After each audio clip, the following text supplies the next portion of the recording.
Vamos meditar num texto da palavra de Deus. Evangelho segundo escreveu João, capítulo de número 18.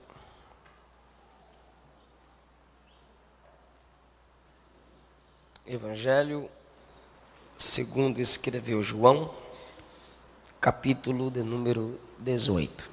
Feliz por estar mais uma vez com vocês para cultuar a Jesus, pregar a sua bendita palavra. Mais uma vez, eu e minha esposa somos gratos pela vida do pastor Valmir, toda a sua família, maravilhosa família. Muito obrigado, pastor, pela sua amizade, pelo seu carinho. Uma honra servi-los.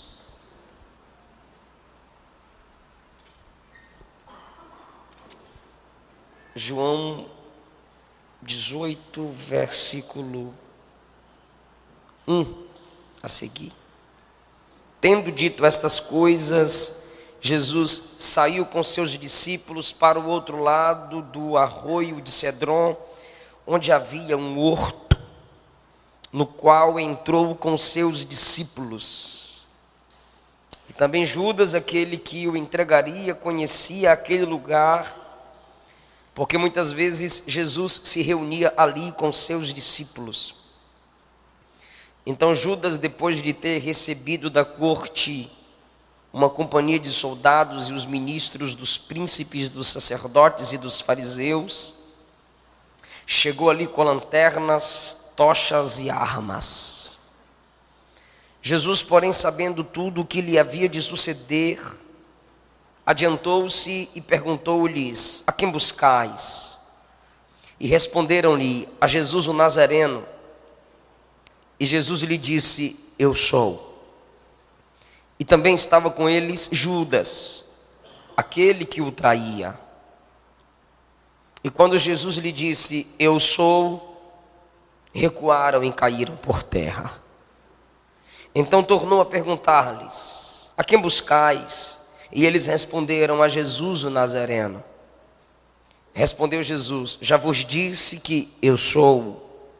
Portanto, se é a mim que buscais, deixai ir estes, para que se cumprisse a palavra que tinha dito: daqueles que tu me deste, nenhum deles perdi.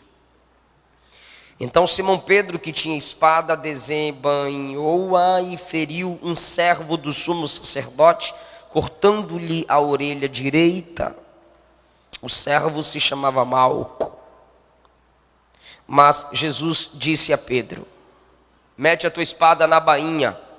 Porventura o cálice que o Pai me deu não beberei? Então a companhia dos soldados e o comandante e os ministros dos judeus prenderam a Jesus e o manietaram. Meus irmãos, eu quero falar com vocês sobre 3 verdades do Getsemane. Cristo ferido por um beijo. Cristo sarando mesmo estando ferido. Cristo sarando quem ele não feriu.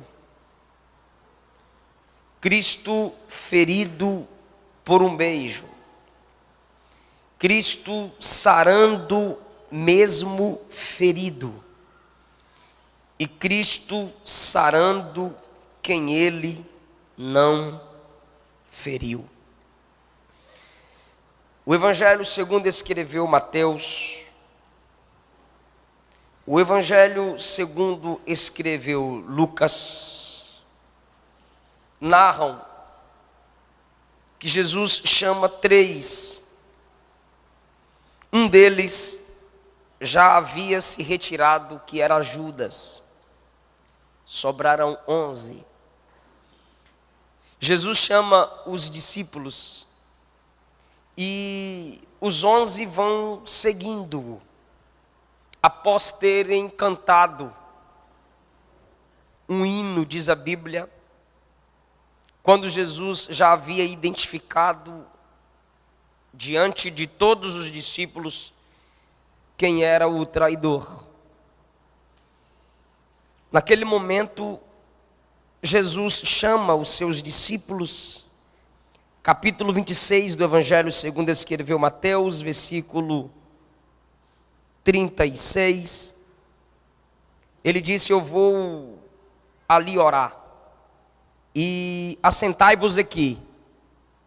Então, 8 discípulos ficam ali onde Jesus disse: assentai-vos aqui. Se puder melhorar o retorno para mim, estava muito bom, aí sumiu tudo aqui. Jesus disse: ficai aqui e eu vou ali orar. Então, aqui já tem um lugar estabelecido, ficai aqui. A maioria está ali no ficai aqui. 8 estão ali.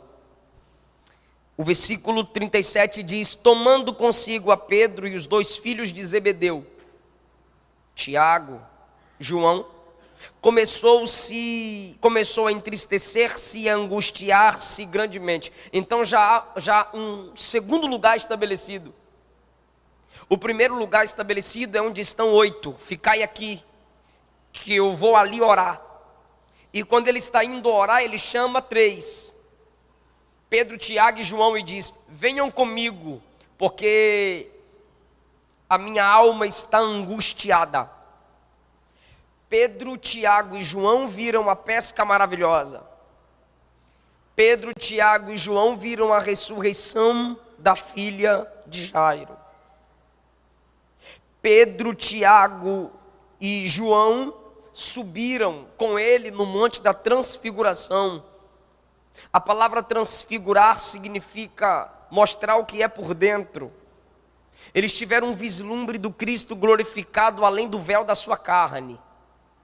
Mas agora esses 3 são chamados para o momento de angústia do Senhor. Esses 3 são chamados para a intimidade da tristeza da alma de Cristo.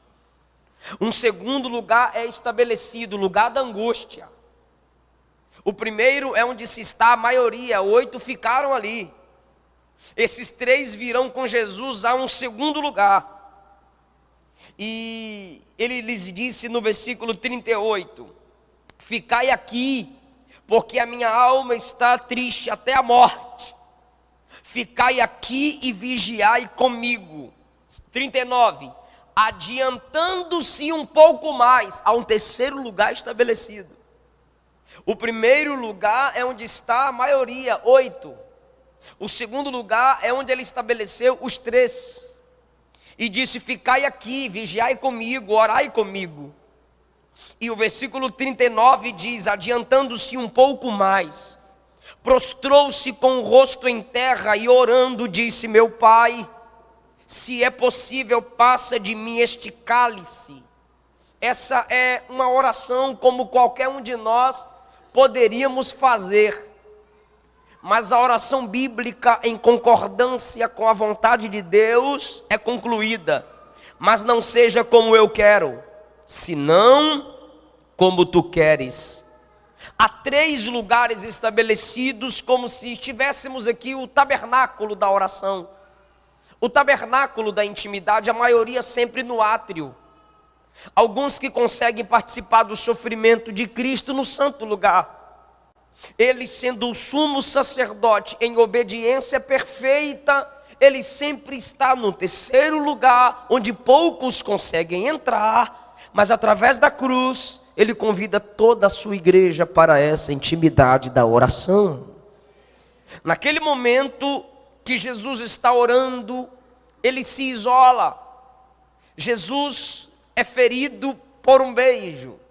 Jesus é ferido e mesmo ferido, ele vai sarar. E Jesus vai sarar quem ele não feriu. Só é capaz de fazer um negócio desse quem leva uma vida de oração. Quem não tem uma vida de oração, quem não leva uma vida de compromisso com Deus em oração, dificilmente será o imitador de Cristo. E se nós ainda ousarmos em afirmar que não temos tempo para orar, tempo não se tem, se cria. Tudo aquilo que a gente prioriza, a gente arruma tempo. Davi era rei, Davi era poeta, Davi era profeta, Davi era juiz. Alguns momentos ele até se comportou como sacerdote. Davi era guerreiro, Davi era pai, Davi era marido. E Davi disse 3 vezes ao dia: eu invocarei o nome do Senhor. No capítulo 1 do livro de Daniel, ele é estabelecido como um dos sábios na Babilônia.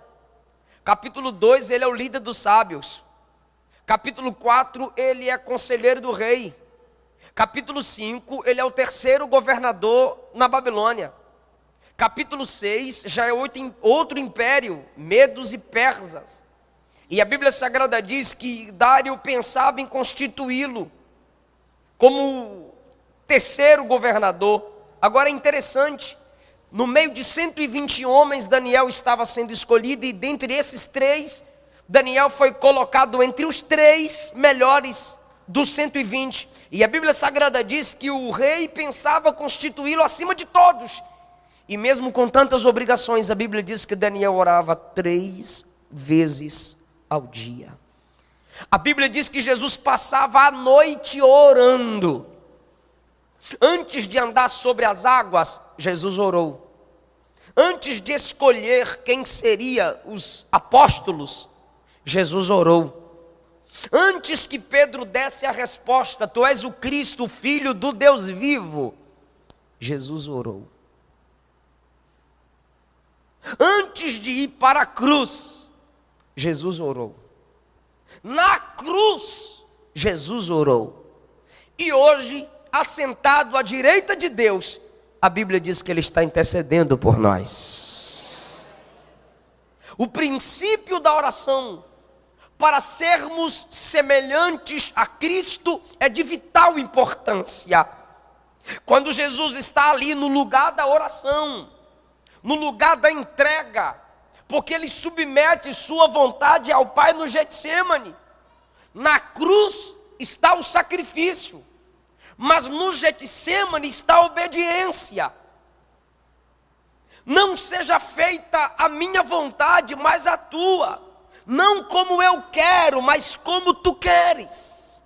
Porque, como falamos hoje pela manhã, a intimidade é para descobrirmos a vontade de Deus e não impormos a Deus a nossa vontade. Porque o que Ele ensinou em Mateus capítulo 6 é: seja feita na terra a sua vontade, como ela é feita no céu. Então a vontade dele é estabelecida lá. Se Ele quiser fazer aqui, Ele faça, se for para a glória dele. Não é porque eu tenho fé que Deus vai fazer do jeito que eu quero. Não é porque eu tenho fé que Deus é obrigado a fazer o que estou pedindo e determinando. Eu gosto de falar isso, porque a nossa geração, a gente prega a seguinte mensagem: se você crê, vai acontecer do jeito que tu quer. Peraí, por quê? Porque eu tenho fé. Sem fé é impossível agradar a Deus. Esse é o versículo que eu mais gosto sobre fé. Sem fé é impossível agradar a Deus. Então pronto, a fé não é para agradar tu, é para agradar a Deus. A verdadeira fé é quando você agrada a Deus, ainda que a vontade dele desagrade a você. Não seja feito como eu quero, mas como tu queres. Melhor é obedecer do que sacrificar. Melhor é a obediência do Getsêmani do que o sacrifício do Calvário. De nada adiantaria o sacrifício do Calvário se não tivesse a obediência no Getsêmani. A gente só olha para o Calvário, mas o preparo do Calvário é o Getsêmani. E a gente não pode parar do Calvário, ainda tem a ressurreição e tem o estabelecimento da igreja. Não pode limitar só ao Calvário. Ele obedeceu ali, ele se submeteu ali. Se ele não entrega a vontade do Pai no Getsêmani, no Calvário, não haveria o que aconteceu. Ele submete-se ao Pai em oração. A obediência do Getsêmani faz com que a obra no Calvário seja completa. Quem consegue me entender diz amém. Muita gente consegue fazer o culto no Calvário. Anderson Freire tem uma música linda, o culto no Calvário, o pregador voltou. É muito linda a música. O culto no Calvário. A gente chega aqui e cultua, canta sobre a cruz, lembra da cruz, fala para o pecador que Jesus o ama, liberta, transforma e quer levar para o céu. Só que do nosso Getsemane do dia a dia, a gente não submete a nossa vontade a Deus. Aí quando chega aqui, abro mão dos meus sonhos. Tudo mentira, porque o dia inteiro tu só fez o que tu quis. Murmura o dia inteiro, aí chega aqui, eu sou adorador. Mentira, tu murmurou o dia inteiro e chega aqui quer dizer que é adorador, crente. Passou o dia inteiro desviadão, sem orar, sem ler Bíblia, sem lembrar de Deus, todo tribulado. Aí chega aqui, eu sou teu, tudo que é meu é teu, eu morro por ti. É mentira. É porque a gente está acostumado a colocar uma máscara quando passa por aquela porta e quando sai deixa a máscara aqui dentro. É o evangelho templocêntrico. Se eu não aprendo no meu Getsemane do dia a dia submeter a minha vontade a Deus, eu não vou vencer como Jesus venceu no jardim. Diz a Bíblia Sagrada que se aproxima alguém chamado Judas. Ele chega a Jesus e lhe dá um beijo. Jesus ferido por um beijo. E aquele beijo era um sinal para os outros. Ele está beijando Jesus não para confortar Jesus. Ele está beijando Jesus para o conforto daqueles que vieram prender Jesus.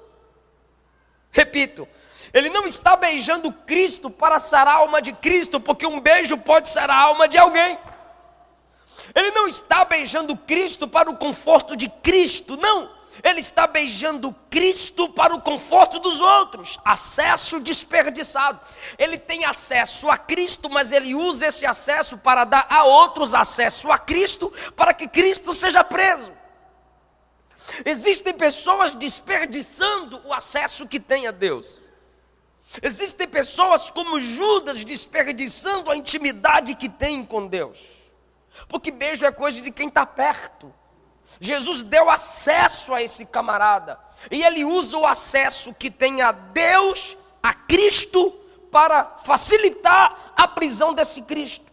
Abel teve Caim. Davi teve Absalão. Noemi teve Orfa.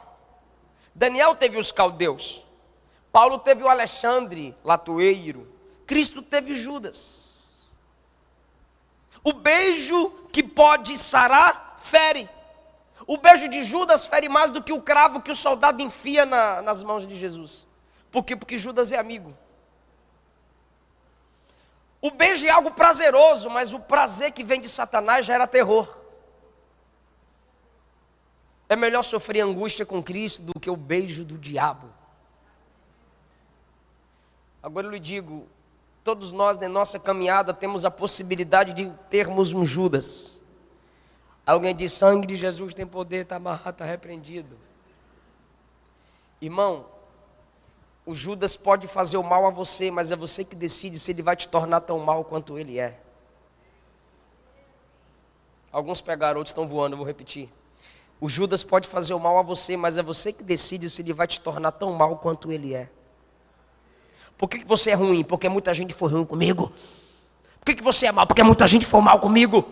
Por que você é traidor? Porque eu já fui traído demais na minha história. E você quer saber da minha história? Se eu contar minha história para o cavalo, o cavaleiro chora.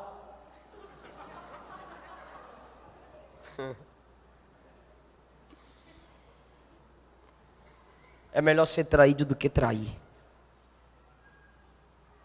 E foi Jesus que escolheu Judas. E outra, pastor Palmi, Jesus orou a noite toda para escolher os apóstolos. Quando acabou de orar, Judas vem no pacote. Se Jesus ora a noite toda para escolher os camaradas e Judas vem no pacote, imagine nós que se empolga com um sorriso, com terno, gravata ou Bíblia na mão. Mas Jesus não escolhe Judas por causa de Judas. Jesus escolhe Judas porque Jesus é Jesus. Você não vai mudar porque as pessoas são más. Não, querido. Santidade não é viver mudando. Santidade não é... tem gente que tem um tipo de santidade, mas quando as coisas pioram, ele muda. Que santidade é essa? Santidade é você permanecer sendo você mesmo, ainda que as coisas piorem. Não é simplesmente viver mudando, é permanecer quem é, ainda que as coisas, que as circunstâncias mudem. Você tem sua identidade em Deus. Foi traído por aquele a quem ele deu confiança, a quem ele deu liberdade, a quem ele acreditou. Não é porque você foi traído, foi traída, foi abandonado e abandonado, ferido pelas ingratidões, que você não mais acreditará nas pessoas. Seja Jesus, ainda que Judas seja Judas. É você que escolhe. Podem fazer o mal a você, mas é você que escolhe se eles vão te tornar tão mal quanto eles. Quem me entende, fala amém, glória a Deus, alguma coisa. Querido, o Judas que deveria conduzir as pessoas a Cristo para servi-lo, está traindo as pessoas a Cristo para feri-lo, para traí-lo. E a Bíblia diz, aquele que o havia entregado. Por quanto? 30 moedas de prata. Porque a mulher adorava dando o seu melhor, um perfume caro. Ele disse, esse perfume está sendo desperdiçado. Olha aí o anticristo é contra dar oferta para a obra de Cristo. Irmão, o João diz que a igreja está cheia de anticristo, tá? Jesus, nos evangelhos, e João no Apocalipse fala sobre o anticristo. João também na sua primeira epístola fala sobre o anticristo. Daniel fala sobre o anticristo, mas tanto Jesus quanto João também falam sobre anticristos, no plural. Ser contra aquilo que glorifica o nome de Cristo, que faz com que o reino se desenvolva. É o que João diz, anticristos no meio de nós. Um anticristo ali no meio dos discípulos de Cristo, e diz, esse perfume aí é muito caro, isso vale 300 denários. Filho da mãe, o perfume vale 300, Jesus vale 30. E agora, Jesus é entregue por 30. Pelo Judas, que valoriza mais o perfume do que a própria pessoa de Cristo. Primeiro já passou Jesus ferido por um beijo. Por aquilo que conforta outros, Cristo foi ferido. Em segundo lugar, Cristo sara mesmo estando ferido. Porque o servo que Pedro fere a orelha, fere não, arranca. Foi ferido na orelha, fisicamente, mas é sabido de todos que a pior dor é aquela que está na alma. É a rejeição, é o desprezo, é a traição. Jesus está sendo prisioneiro, Jesus está sendo traído, Jesus está sendo trocado, Jesus sabe da angústia da alma e da dor que ainda vai sofrer do corpo, mas ele consegue parar para sarar alguém, mesmo estando ferido. Isso é para quem ora, isso é para quem é íntimo de Deus. Mesmo ferida, mesmo ferido, você consegue ter uma canção, você consegue ter um conselho, você consegue preparar uma mensagem, você consegue parar e dizer, eu vou orar por você. E na maioria das vezes, irmão, é quando Deus está nos esmagando como oliveiras, que temos mais óleo para sarar a ferida de outros. Getsemane significa prensa de azeite. Às vezes Deus está te pressionando, te esmagando para alimentar a multidão. Jesus partiu o pão nesse momento aqui para sarar. Ele estava sendo esmagado pela dor da traição. Aquele que comia com ele, que andava com ele, que pregava com ele, e mesmo assim ele para servir, para curar um servo de um outro sacerdote. Sabe o que é que o Espírito Santo fala ao meu coração? É que o que Paulo disse, ele me lembra, sofremos para consolar. Tu não entendes as dores da vida, as angústias da vida, mas amanhã alguém estará passando as mesmas dificuldades que você tem passado, e você vai dizer, desiste não, eu passei por aí, Jesus me deu vitória, e você também vai alcançar a vitória. Jesus sara alguém, mesmo estando ferido. A Bíblia, que liberta tanta gente, foi muito tempo prisioneira. A Bíblia é um livro formado na dor. O livro que liberta o homem do poder do inferno, do fogo do inferno, muitas vezes foi queimado em fogueiras. É um livro forjado na dor. Quem nunca foi ferido não sabe o valor de um bálsamo. Então, o Cristo ferido consegue parar, consegue sarar alguém. Enquanto Pedro quer usar a mesma arma daqueles que vieram prender Jesus. Os homens vieram com porretes, com espadas, vieram armados para prender Jesus. Aí, Jesus não vai lutar contra eles com as armas deles. Jesus vai sarar um deles. Eles vieram para ferir Jesus, e Jesus vai sarar um daqueles que vieram para prendê-lo. Naquele momento, irmão, que Pedro pega a sua espada, é quando os camaradas perguntam assim, estão frente a frente com Jesus. Viemos buscar Jesus o Nazareno. Frente a frente com Jesus. Onde é que está Jesus o Nazareno? É porque ver Jesus não é questão de visão, é questão de coração. Cadê o Jesus? Aí Jesus se aproximou e disse, sou eu. É como se Jesus estivesse dizendo assim, eu vou só me apresentar um pouquinho aqui para eles me conhecerem. Quando Jesus disse, sou eu, todos eles caíram por terra. Aí levantaram, cadê Jesus? Jesus disse, eu já vos disse que sou eu. Ele estava mostrando que se ele quisesse revelar o seu poder, nenhum deles poderia fazer nada. Mas ali ele estava simplesmente como cordeiro. E quando eles perguntaram a segunda vez, cadê Jesus? Pedro mete a mão na espada, vai na orelha do camarada. Toma aqui, ó, cadê Jesus? Aqui, ó. Será que ele foi no pescoço? Era tão ruim de espada que acertou a orelha do camarada, irmão? Eu não acredito que ele era tão bom de espada para arrancar a orelha do camarada certinho. Jesus, ele chamou a atenção. Mas Jesus tinha dito antes, escuta isso aqui por favor. Eu estou dizendo que só é capaz de fazer o que Jesus fez quem leva uma vida de oração como Jesus levou. Por quê? Porque quando Jesus orava e voltava para encontrar com os três, ele dizia, orai, vigiai, para não entrar. Ele não disse cair, ele disse para não entrar em tentação. Aquela espada que Pedro carregava o fez entrar em tentação.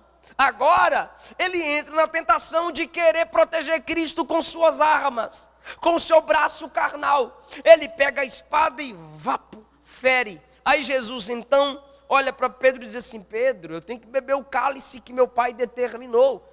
Eu poderia invocar anjos aqui, eles pelejariam por nós. Jesus sara a orelha de Malco, ao mesmo tempo exortando Pedro pela sua atitude não pensada. Sabe o que eu acho interessante aqui? É que o Pedro que não ora, agora fere. Porque anda ferindo as pessoas. Quem não tem uma vida de oração. Quem dorme na hora de orar, vai ferir na hora de perdoar. Você não receberá a unção de Deus para a sua vida, para tratar outros sem oração. Porque quando você leva uma vida de oração, não é para o seu próprio crescimento apenas. É Deus te desenvolvendo em prol do reino. É Deus te desenvolvendo para sarar outros. Que diferença do Pedro de Atos 3. Esse Pedro aqui que na hora de orar dorme, fere. Mas o Pedro que é cheio do Espírito Santo em Atos 2, quando chegamos no capítulo 13, ele não vai ferir. Ao contrário, ele vai sarar. O coxo vai dizer, me dá uma esmola. Ele vai dizer, não tenho prata nem ouro, mas o que tenho te dou. Em nome de Jesus o Nazareno, levanta e anda. Ele curou alguém. Por quê? Porque levava uma vida de oração. Ore, Deus está me mandando falar a essa igreja, a homens e mulheres de Deus que estão aqui. A vida de oração que você está levando, Deus está te preparando para sarar outros, para edificar vidas, para atrair vidas para o reino de Deus. Jesus é ferido por aquilo que sara outros. Um beijo. Jesus, mesmo ferido, sara. Às vezes você quer um abraço. Aí Deus traz alguém que olha para tu e diz, eu queria tanto um abraço. Quando é você que precisa de um abraço. Às vezes tu queres ouvir uma palavra. E alguém chega para você e diz assim, eu queria tanto ouvir uma palavra. Escolhidos não têm escolha. Ainda que você desista do ministério, o ministério não vai desistir de você. Deus vai fazer isso, colocar pessoas necessitadas, próximas a você, para revelar o potencial que Ele tem te confiado. E em último lugar, Jesus sara quem Ele não feriu.